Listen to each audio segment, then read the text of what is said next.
Bhí oíche spéir ghleann an a bhfad ó hain, agus chuaigh farseo Dónall amach le canna chuige tobar, fáinne isce. Thosaigh sé a ghabhairt ar a dhealach agus shíolse go raibh sí aonanta deas ar fád an oíche sin. D'an sé amuigh go dtí tamilbeag roimh lá a dhéanamh aontaistíche.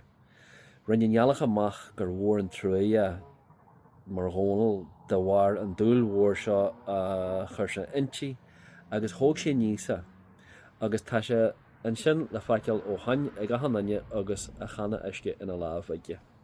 Sé sin Dónall na Gréine. Seo scéalbeag tradiisianta atá le fáil ar fud na Horpa, sa Rúis, sa Bhulgar, san Ucrain, sa Neastóin, sa Dhearamain agus a ddíortha Lochlanacha agus tá dúil mhór agamsa sa cheangal seo béalaideis. Scéalta beige a nachraíonn man sonraí iontu ó áit go háit de réir mar a scaptar iad.